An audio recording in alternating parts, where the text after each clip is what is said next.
Brendan Shanahan, president of the Leafs, is joining us on the line. Brendan, are you knee deep in Phase 2? What's the Phase 2 experience in the NHL, Brendan? Well, it's really the guys voluntarily coming in and getting sort of the rust off, and it's under very strict policies and procedures and small groups, and the NHL had a very thorough document as to in which they worked with the NHLPA as to how this would go. But we have about just over 20 players that are here in Toronto that are working out. So it's been quite busy for us. Have you been back in the building yet? Yeah, I've been back in the building. I'm not allowed to come within contact of the players, but I've been able to view the operation. I've come in at different times when the players aren't there. I've come in when the players are there. I'm sort of off in a different area. I can watch behind a glass or up top on a balcony. But I want to respect the rules that they've come out with, and but it's important for me to see that things are going well and get some communication with the guys and see how they're doing. But one of the things before we get into all that, and I do want to talk about hockey, but I also think that this is an opportunity for me to talk a little bit more about what's been going on in our community. Absolutely. And around the world with Black Lives Matter. And, I think as an organization, we've been very blessed to have great leadership, guys that have personal experience like Masai and Ali Curtis. And, I just want to, I just want to say that it's, I'm sorry, my wife's walking into the room right now. No problem. No problem. We've all had it, Brendan. Yep.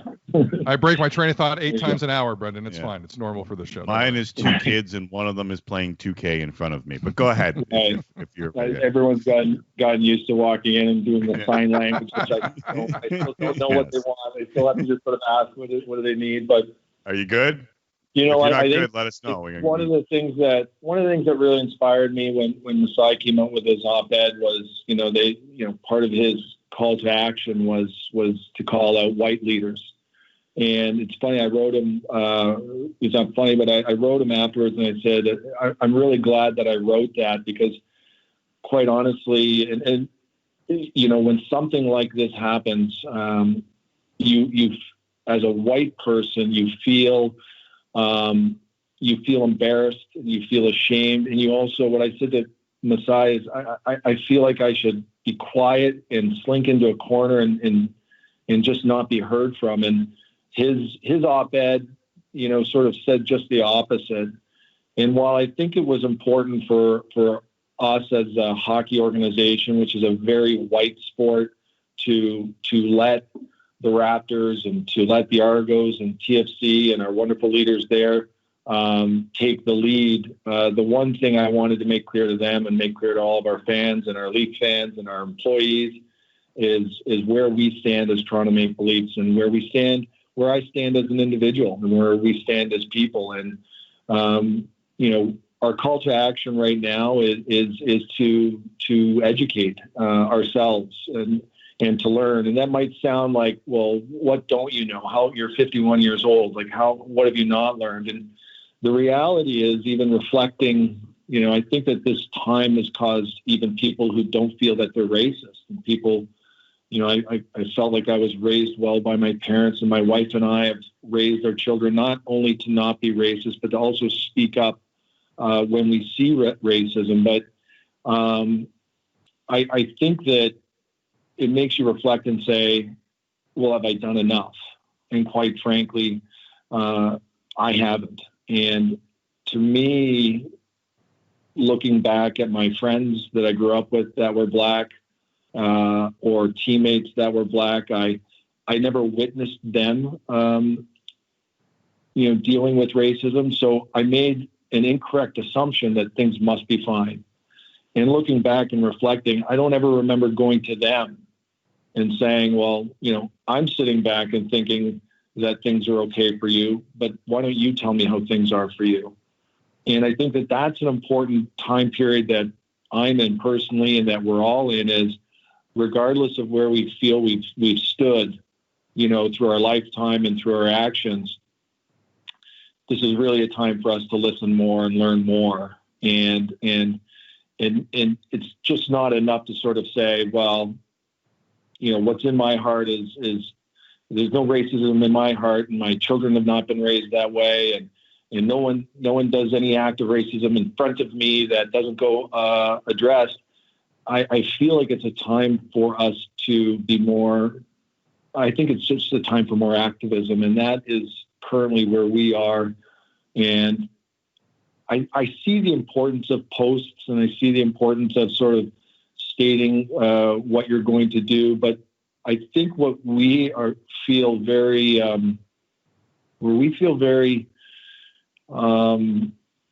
a responsibility, and a responsibility that we are happy to have as white leaders at MLSE or in Toronto or in the sport of hockey. We have an ability to actually have a tremendous impact, I think, and not just step aside and ask and wait for Black leaders to do this on their own. And as news cycles shift, and they always do, I just think that people need to know that we, myself, Kyle Dubas, our Maple Leafs players, we're not waiting for this news cycle to shift. This has been a changing moment for the entire world. And I remember moving to the States in 1987, and the Central Park Five, and Rodney King, and Trayvon Martin, and all the way right up till George Floyd. And to assume that these things weren't happening before is incorrect.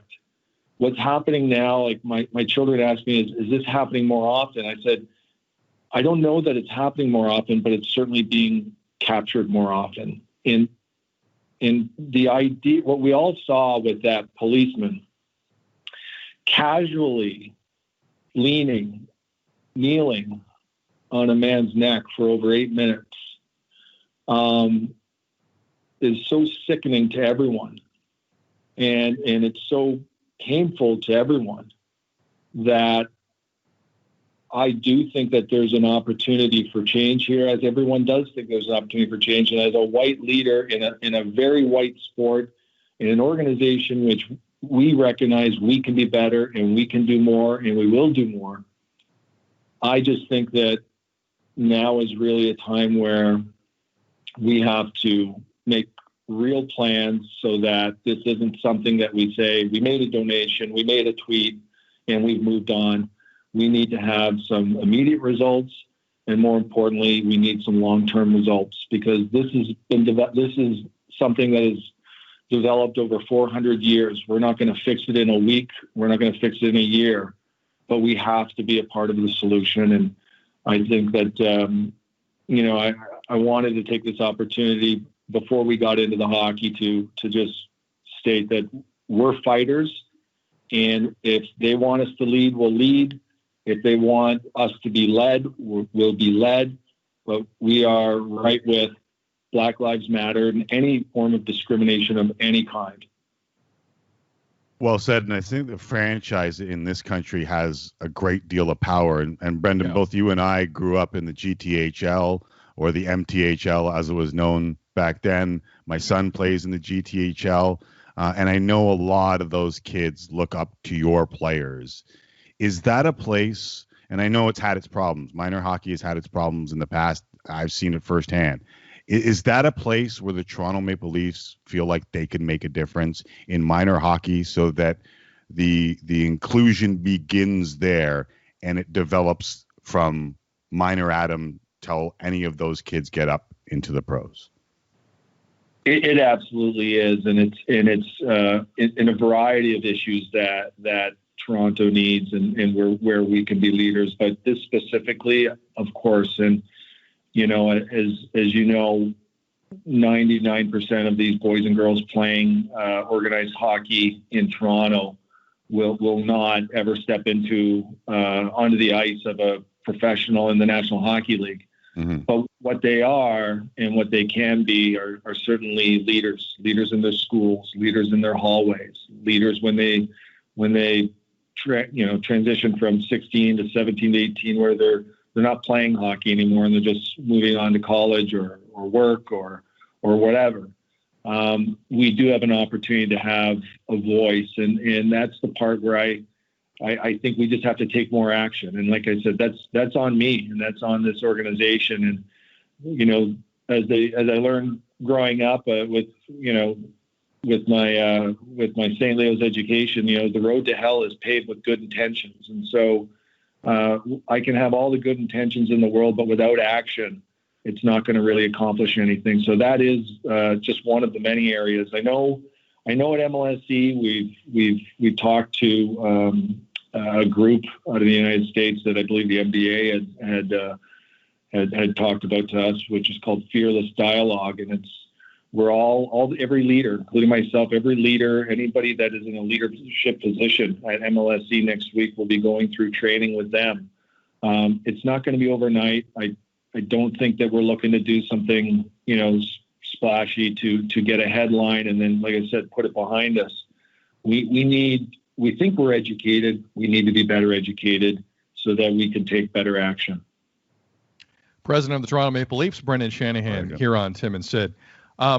Brendan, just reading and listening to some quotes from your players as Stage 2 has gotten underway here about this issue. Zach Hyman, Morgan Riley, John Tavares. It's obvious there is a common thought here, and it is along the lines of what you have expressed to us. The next step for a lot of sports is what happens when the games begin, what happens before the games, what type of peaceful protest will we see?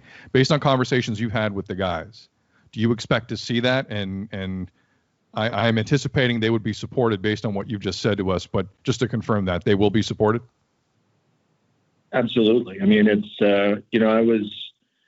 I was pleased to see the NFL go back on their stance. And we can say it's too late, but I mean, I don't know whether it's ever too late for someone to go back and say they were wrong and apologize. I see John Tortorella has recently changed his stance.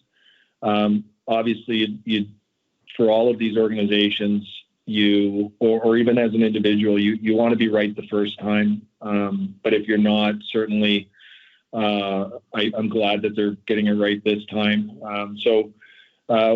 I haven't talked to the players specifically about what they have planned or if they have anything planned. I'm sure that they do, and they'll be supported by us. Brendan Shanahan joining us here on Tim and Sid. I want to talk about the return to play if we could kind of shift to that. And I wonder what the biggest hurdle is. And this is one of the hurdles, and I'm glad that you addressed it. And we were going to go there. But what's the next biggest hurdle that you guys have to get over as we get closer and closer to actually playing games of hockey and holding a training camp? Well, I think that it's really just going to be what teams are able to gel, the quickest. And it's not like you say like, well, what do you mean gel? All these guys know each other. You go through different parts of a season where you're out of sync and when you're in sync. And I guess it's a sprint for all of us once we get into a more formal training camp situation, which will be July the 10th. It's a sprint for all of us teams to sort of say like, okay, how fast can we get our chemistry? How fast can our power play be really moving the puck around? How fast can our communication between our goalie and our defenseman get up to speed? Because, we don't have that usual September, October, early November time to sort of get the kinks out. Any sort of getting the kinks out will probably mean that you're done playing hockey in less than a week. So it's interesting because this will be a bit of a marathon. It's nothing like we've ever seen before. There's no blueprint for this type of a playoff. The players have never played in an arena environment like this. So it's a marathon, but a sprint, and it's almost like saying, look, you're going to run a marathon, but we're gonna start knocking people out of this marathon at the half-mile mark. And so you got to get off to a good start, but you can't take your eye off the fact that you've got a marathon to run. So it's a big challenge. And like I said, the first challenge is getting up and going quickly.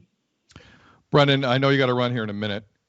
Before you go, how confident are you Toronto is going to be a hub city once everything gets going for real in August? And do you believe the 14-day federal quarantine in the not too distant future will be eased in some way to allow people to fly in from the States and Europe? Well, I think it's important to note that I think what they're talking about is not that people flying into the United States will be able to go to the parks and sidewalks and grocery stores, and it's just can the bubble of a person's hotel room or home also include the arena and the practice facility if for the 14 days they don't go anywhere else. So that I know is what Toronto Public Health is looking at. That is what I know Health Canada is looking at. And for me, in situations like this, you really trust and rely on the opinion of the healthcare people, so that you don't want to do anything that puts your community at risk. And if they feel a blueprint has been developed by the NHL where the city is safe, and they give the advice to the politicians to make those changes, then that's great. It also can hopefully be a blueprint for other businesses and other people within their communities. And if it doesn't happen in Toronto, we'll get on a plane and go somewhere else. But I think we all are hoping that, again, if Toronto Public Health and Health Canada says it's a good idea and that they recommend it, then we put it on here and we host it. I know you got to go, but is that something the organization wants? Like, is it a lot more work, or could there be significant benefits to being the hub city? Well, I don't know that there's significant. Well, yes, it's a lot more work, but we have a huge staff of people at MLSE that are dying to work and want to work and are looking to work. I think that there's a lot of people that take pride here in hosting World Junior events and World Championships. Mm-hmm. And have hosted big tournaments like this before and done a good job for the NHL.